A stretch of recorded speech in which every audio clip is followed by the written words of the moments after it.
Saudara-saudari terkasih dalam Kristus, hari ini Senin 18 Agustus 2025, Pekan Biasa ke-20 tahun C. Bacaan dibawakan oleh Bernadette Reni Wayong, Mazmur dilantunkan oleh Patrick Richard, dan renungan ditulis oleh Aloysius Gonzaga Dani. Selamat menekuni Sabda Allah. Mari berziarah dalam pengharapan untuk dunia yang lebih baik.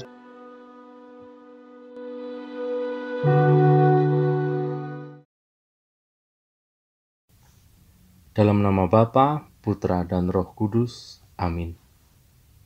Allah Bapa yang Maha Kasih, kami mengucap syukur atas hari baru yang telah Engkau beri.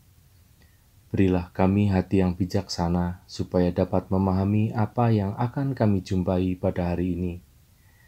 Dan bimbinglah kami supaya senantiasa menyertakan-Mu dalam setiap peristiwa, supaya sukacita-Mu selalu ada dalam setiap langkah dan tindakan kami di hari ini.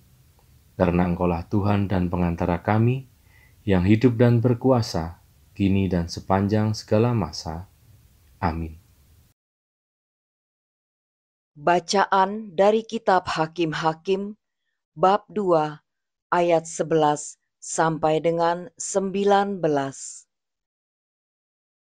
Setelah Yosua meninggal dunia, orang Israel melakukan apa yang jahat di hadapan Tuhan, dan mereka beribadah kepada para Baal. Mereka meninggalkan Tuhan, Allah nenek moyang mereka, yang telah membawa mereka keluar dari tanah Mesir. Mereka mengikuti Allah lain, dewa-dewa dari bangsa-bangsa di sekeliling mereka. Mereka sujud menyembah kepada dewa-dewa itu, sehingga mereka menyakiti hati Tuhan. Demikianlah mereka meninggalkan Tuhan dan beribadah kepada Baal dan para Astoret. Maka bangkitlah murka Tuhan terhadap orang Israel. Ia menyerahkan mereka ke dalam tangan perampok dan menjual mereka kepada musuh di sekeliling mereka, sehingga mereka tidak sanggup lagi menghadapi musuh mereka. Setiap kali mereka maju, tangan Tuhan melawan mereka dan mendatangkan malapetaka ke atas mereka. Hal ini sesuai dengan peringatan yang disampaikan Tuhan kepada mereka dengan sumpah, sehingga mereka sangat terdesak. Maka Tuhan membangkitkan hakim-hakim yang menyelamatkan mereka dari tangan para perampok. Tetapi para hakim pun tidak dihiraukan mereka, karena mereka berzina dengan mengikuti Allah lain dan sujud menyembah kepadanya. Bangsa Israel segera menyimpang dari jalan yang ditempuh nenek moyang mereka yang mendengarkan perintah Tuhan. Mereka melakukan yang tidak patut.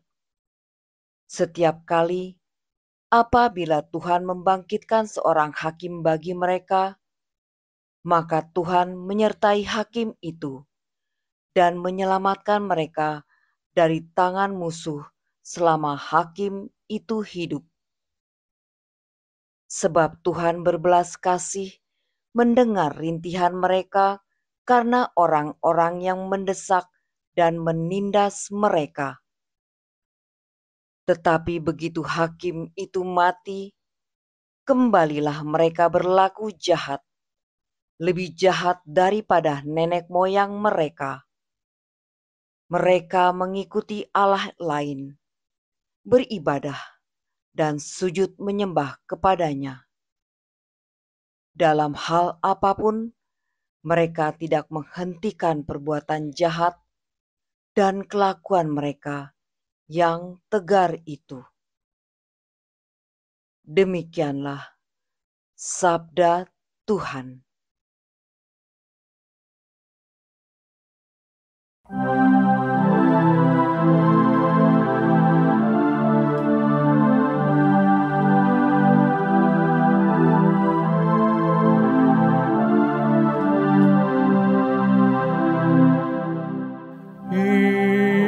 Ingatlah akan kami, ya Tuhan yang Maha Murah. Mereka tidak memusnahkan bangsa-bangsa kafir, seperti yang diperintahkan Tuhan kepada mereka. Mereka malah bercampur baur dengan bangsa-bangsa itu dan meniru kebiasaan mereka. Ingatlah akan kami, ya Tuhan yang Maha Murah. Mereka beribadah kepada berhala-berhala para bangsa yang menjadi perangkap bagi mereka. Mereka mengorbankan anak-anak lelaki mereka dan anak-anak perempuan mereka kurbankan kepada roh-roh jahat. Ingatlah akan kami, ya Tuhan yang Maha Murah. Mereka menajiskan diri dengan apa yang mereka lakukan dan berlaku serong dalam perbuatan-perbuatan mereka. Maka berkorbarlah murka Tuhan terhadap umat-Nya, dan Ia jijik kepada milik pusaka-Nya. Ingatlah akan kami, ya Tuhan yang Maha Murah. Banyak kali mereka dibebaskan oleh-Nya, tetapi mereka memberontak dengan sengaja. Namun Ia mendengar teriak mereka. Ingatlah akan kami, ya Tuhan yang Maha Murah.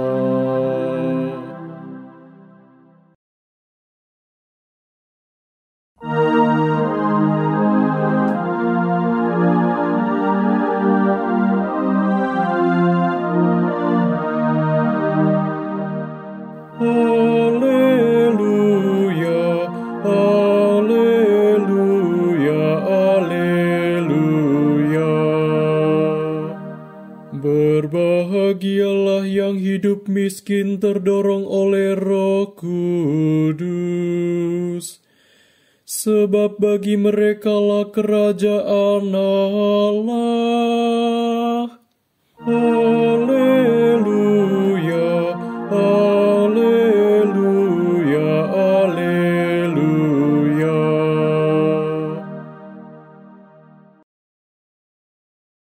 Inilah Injil suci menurut Matius, bab 19, ayat 16 sampai dengan 22. Pada suatu hari, ada seorang datang kepada Yesus dan berkata, "Guru, perbuatan baik apakah yang harus kulakukan untuk memperoleh hidup kekal?"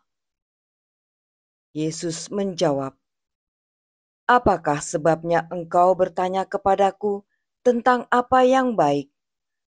Hanya satu yang baik. Jika engkau ingin masuk ke dalam hidup, turutilah segala perintah Allah." Kata orang itu kepada Yesus, "Perintah yang mana?"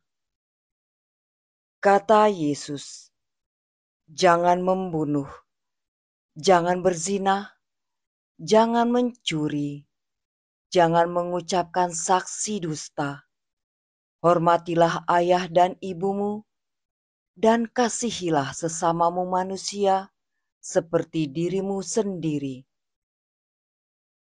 Kata orang muda itu, "Semuanya itu telah kuturuti, apalagi yang masih kurang?"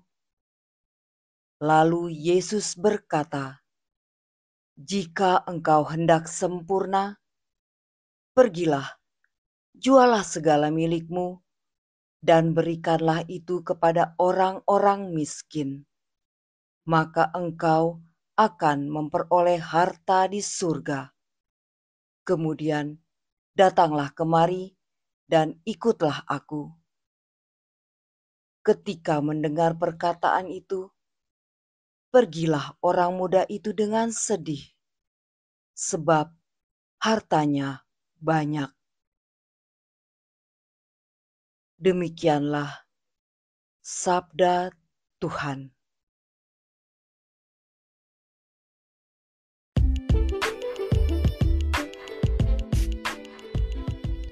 Iman yang semakin bertumbuh.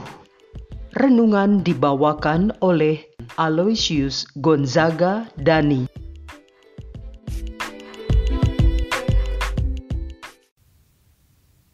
Bapak, Ibu, dan rekan-rekan muda yang dikasihi Allah, marilah kita awali hari ini dengan sukacita, karena Tuhan Allah senantiasa beserta kita. Injil hari ini menceritakan kisah orang muda yang kaya. Ia tampak tulus datang kepada Yesus dan ingin memperoleh hidup yang kekal. Ia sudah menaati hukum Taurat, bahkan sejak ia muda. Tetapi ketika Yesus mengajak dia melangkah lebih jauh untuk menyerahkan harta demi mengikutinya, niat hatinya mundur. Harta dalam iman Katolik bukanlah sesuatu yang tabu atau harus dijauhi. Sebaliknya, Yesus memberikan banyak petunjuk tentang bagaimana orang percaya seharusnya bekerja dan memperoleh kekayaan, serta menggunakan harta itu untuk tujuan yang mulia. Di usia yang dewasa, tujuan hidup seseorang tidak lagi sebatas menyelesaikan studi, tetapi juga bekerja dan mencukupi kebutuhan hidup. Sayangnya, dalam praktiknya, banyak orang justru terjerumus dalam cinta akan harta. Obsesi pada kekayaan bisa membawa kita kepada kejahatan, konflik keluarga, hingga mengalami kemunduran dari imannya. Maka penting bagi kita untuk memahami dengan benar pandangan ajaran Yesus tentang harta dan kekayaan untuk pertumbuhan iman kita. Kita dipanggil untuk bekerja dengan giat, memperoleh rezeki dengan jujur, dan mengelola harta kita dengan penuh tanggung jawab. Mari kita gunakan kekayaan bukan untuk meninggikan diri sendiri, melainkan untuk memuliakan Allah dan menolong sesama. Bapak, Ibu, dan kaum muda yang terkasih, harta adalah alat, bukan tujuan. Tujuan utama iman Katolik adalah mengenal Tuhan dan melakukan kehendak-Nya. Semoga segala kerja keras dan harta yang kita peroleh menjadi sarana untuk bertumbuh dalam menunjukkan kasih, keadilan, dan kemurahan Allah di dunia ini. Marilah kita bersyukur untuk segala yang kita alami dan kita dapat dengan keluarga dan komunitas kita. Tetap setia dengan iman kita, senantiasa berhikmat kepada Allah karena rancangannya sungguh baik. Berilah senyum, sapa dan harapan-harapan yang baik untuk saling menguatkan satu sama lain, sehingga perjumpaan kita mempunyai makna bagi kita dan sesama. Marilah berdoa. Tuhan Yesus Kristus, terima kasih untuk pengajaran-Mu hari ini yang sudah menjadi pelita bagi hidup kami. Berilah kami hikmat untuk tetap setia dalam iman-Mu dan dimampukan untuk meneladan kasih-Mu. Kasih yang tanpa batas, sehingga kami bisa berkenan menjadi murid-Mu dan menjadi berkat bagi sesama kami. Kami juga mohon berkatilah juga keluarga, pekerjaan, komunitas, dan saudara-saudari kami, karena Engkaulah Tuhan dan pengantara kami, yang hidup dan berkuasa, kini dan sepanjang segala masa. Amin. Dalam nama Bapa, Putra, dan Roh Kudus. Amin.